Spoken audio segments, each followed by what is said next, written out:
Good morning and welcome to the Meet Your Future campaign. My name is Jane and I am part of the Education, Work and Skills team at the Greater Manchester Combined Authority. I am also joined this morning by my colleague Laura, who is behind the scenes as my co-host. For those that have joined the sessions with us before, you will be aware that Meet Your Future was launched in April 2019 by Andy Burnham, the Mayor of Greater Manchester, to enable more people like you to meet and connect with different businesses and employers to explore lots of different roles and careers. This week is National Apprenticeship Week and our theme for the week is growth in Greater Manchester. What does that mean? Well, throughout this week in our Meet Your Future sessions, we will be exploring industries, roles and careers that are fast growing across Greater Manchester and what opportunities that offers you as the future workforce. You'll be able to learn more about apprenticeships, what an apprenticeship is and how apprenticeships might be the option for you after you leave school or college to develop the skills and knowledge for your future career. In this session, we'll be joined by Sacha Lord from Parklife and the Warehouse Project.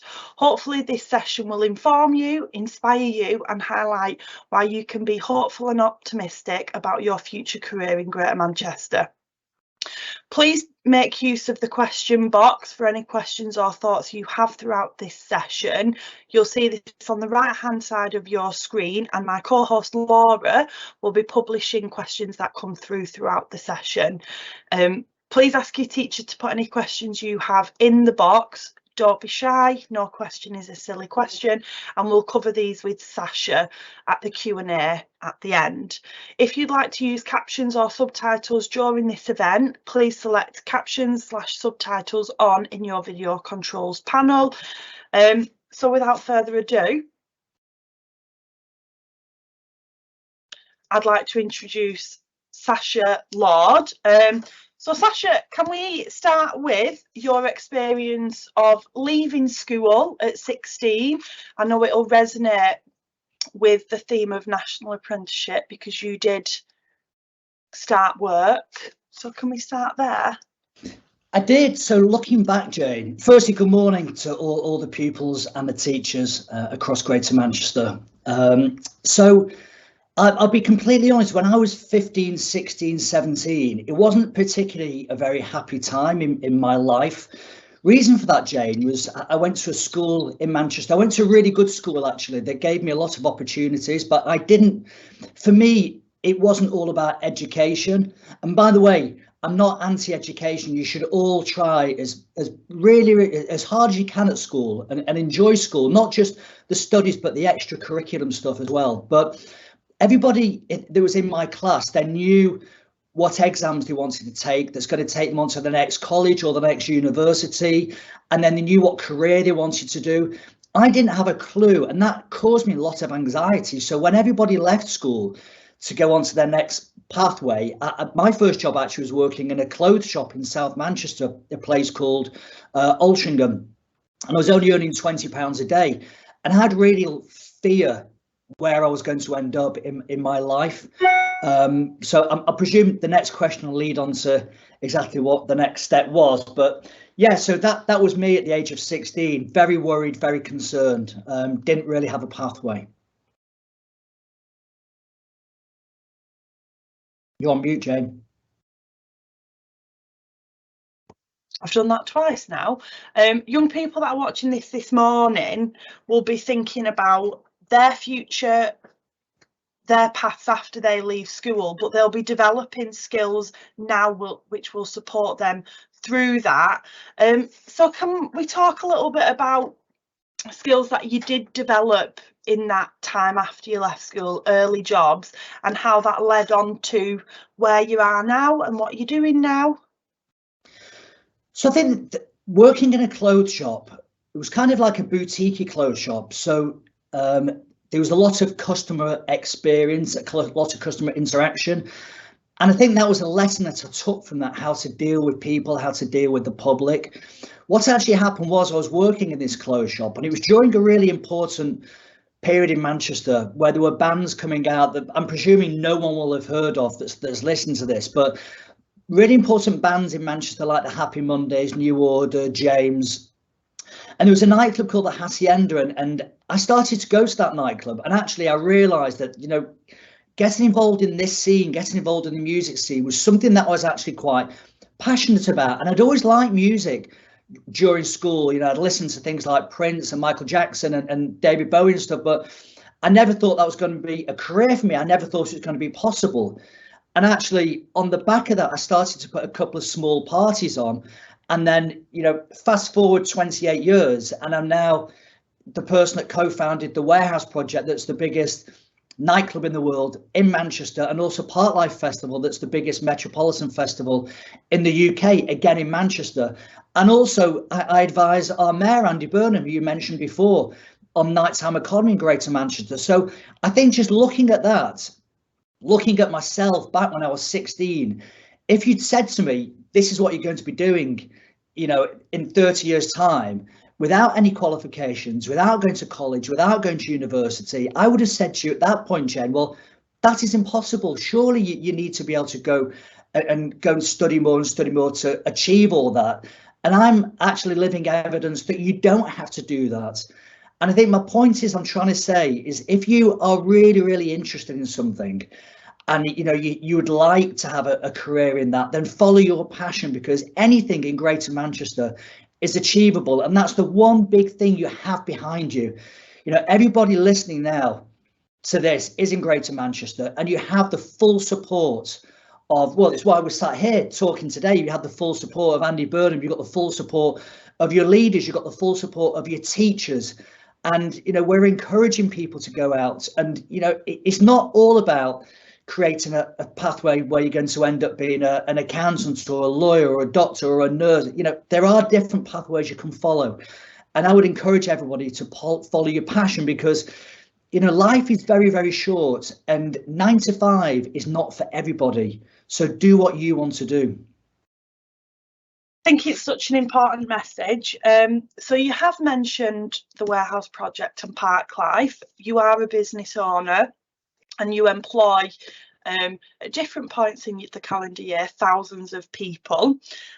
So when you are looking at recruiting, when you're looking at applications that are coming through, what is it that you're looking for in individuals? What can young people include in applications and interviews that make them stand out? So people hand me pieces of paper or email them these days, you know, CVs, and I'm not really interested how many GCSEs you've got, or whether you got a B in geography, or whether you played badminton on a Wednesday. That is no interest to me. I straight away first look for, have you got experience? But a lot of people listening to this now won't have experience because you're just starting off a career. So when I'm sat in front of somebody, I tend to judge, you know, do I think you've got that passion? Do I think you've got that go? Have you got an interest in the sector? And when you talk about especially Parklife and festivals, it's not just about the music. You know, we've got sound engineers, crew that put up the stages, people that do the catering, people that work in paramedics, event control. There's all different areas where people work within the festival. And it's, do I think as a 17, 18-year-old, you're going to use this as a platform? And, you know, there, so many people in my office have been with me now for 2 decades. Kim, who's our events organizer, she joined me. Actually, she did go to college, but she joined me just after that. And she was just a bar supervisor. She's now the ops director of the whole of Parklife. She's in charge of 4,500 people working behind the scenes during that weekend. You know, she didn't go down the traditional career path, the traditional career route. So, you know, look at people like her. You know, everything is possible. The one good thing about my industry, whether it's events or hospitality, there's no barrier whatsoever to succeed. There really isn't. And, you know, I'd say to everybody, you asked me, we had a session before this, Jane, and just to reiterate it, if you have a passion, follow your absolute dreams in my industry, because everything is possible.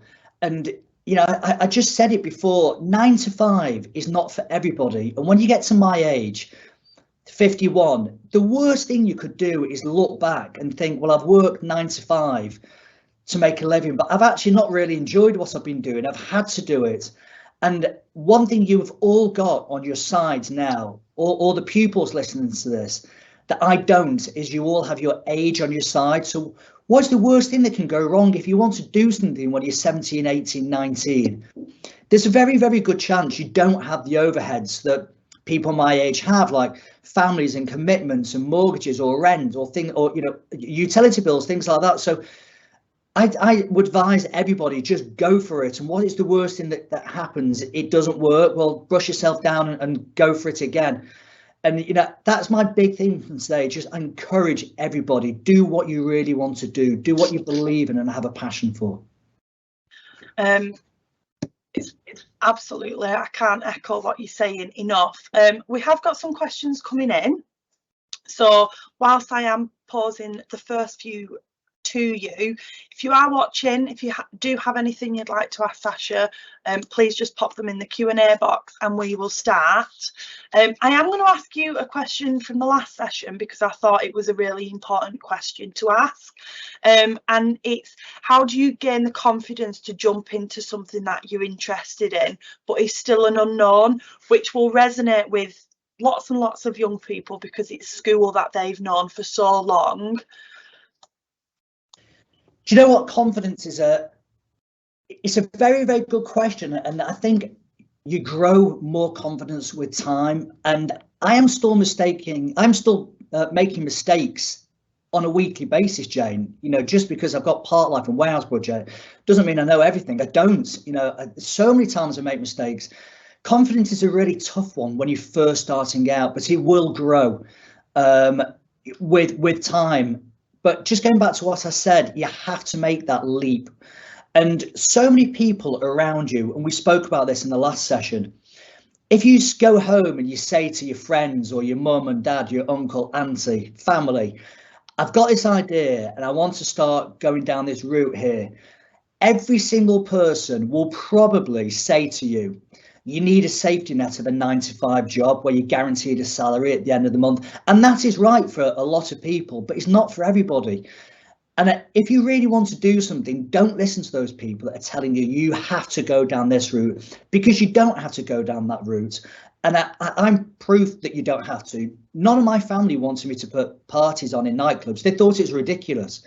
And even after 5 years, they were saying to me, when are you going to get a normal job? Well, they're looking at me now with green eyes, and that I know I was right. And I don't sit around the table at Christmas time going, you were wrong, you were wrong, you were wrong. I don't have to say that because I know they're all wrong, and they know they're wrong. So just do what you want to do. Honestly, life is just too short. Go for it and just really enjoy yourselves, because when I'm stood backstage at Parklife and I'm talking to like 50 Cent or H or 1975s or Snoop Dogg, none of those people that told me to go for a 9-to-5 job have ever done that in their entire lives, and they never will do. So there is opportunity out there. And as a kid who was 16 that works in a clothes shop, I'm telling you, you can all make that. So I've got two questions that tie together quite nicely. So I'll ask them both and then we can reflect on an experience that we did together last year.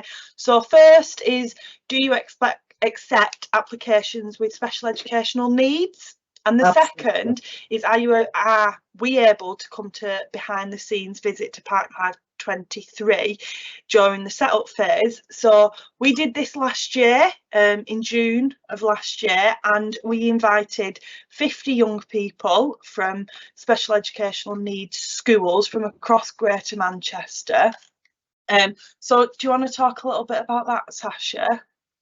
Yeah, it's so important that people understand what goes on behind the scenes. I said there's 4,500 people that work there, and when you turn up as a customer to Parklife, you'll just see who's on the main stage. Well, it's an army of people behind there, and we didn't even discuss it in advance, did we, Jane? I just invited people when we had a similar session last year, which I think caused you a major headache. But we are going to do it again this year, and it's open to absolutely everybody. Come down, come and have a look at what we do. And we set up a couple of sessions where you meet people, the sound engineers, the people in catering, the people in paramedics, the people that put up the stages, the people that put up the bunting, the people that make Parklife happen. There's important freelancers. Get to meet them, ask the right questions. But to answer the first question, absolutely, we look at everybody's CV. It doesn't matter who you are. And in a way, you know, because it's a Greater Manchester event, both Parklife and Warehouse Project, we always make an effort to use local suppliers and people that work locally as well, people from Greater Manchester. So it's a whole Greater Manchester family, and anybody that wants to work either events, yes, send me your CVs when the time's right. Our differences are what make us great, as they say. And then there is a question that's come through, which I think will lend itself nicely to a journey you are at the beginning of. So is there a programme that school leavers can enrol when they leave school? So it might not be specifically a programme that they can enrol to, but you are in the early stages of a very exciting foundation. So we announced it last Monday, actually. It was something I was thinking about during that miserable period of lockdown. You know, I was reflecting on my life, and again, when I was 16, 17, I was really anxious. You know, it was a miserable time because I was quite scared about how I was going to pay the bills in the future. So we've started to set up the Sacha Lord Foundation, and that foundation is actually to help the old me, which is now possibly you, you know, at 15, 16, 17. If you are anxious, the foundation is going to help people to get them into hospitality or get them into events. And, you know, when the time's right and it's set up, which will take a few months, Jane, I'll share all the details with you. And by all means, share them amongst all the teachers and pupils listening to this, because I want to help people like yourselves across Greater Manchester. So that is all we've got time for this morning. I'd like to thank Sacha for joining and sharing your story and insight. I think it's a very unique lived experience that you have, and it's so valuable to the young people that have joined the session. And thank you also to everyone that has joined. I hope you have found it informative and got some useful information out of it. You can keep up to date with all things Meet Your Future at gmax.co.uk, which we will link in the chat for you. GMAX is your Greater Manchester Apprenticeship and Careers Service platform, where you can find out lots more information about careers, apprenticeships and opportunities that are available to you. Many of you will already be using GMAX, but if you are not, please speak to your teacher or careers leader and they can signpost you to it. We have just put up a QR code on screen, so we are asking people for feedback so we can continue to develop and transform these sessions into things that young people find useful and informative, and there'll also be one that's sent separately to teachers. So thank you for joining us. That is it from us. We do have other sessions happening throughout the week, so please keep an eye out and join. That's it.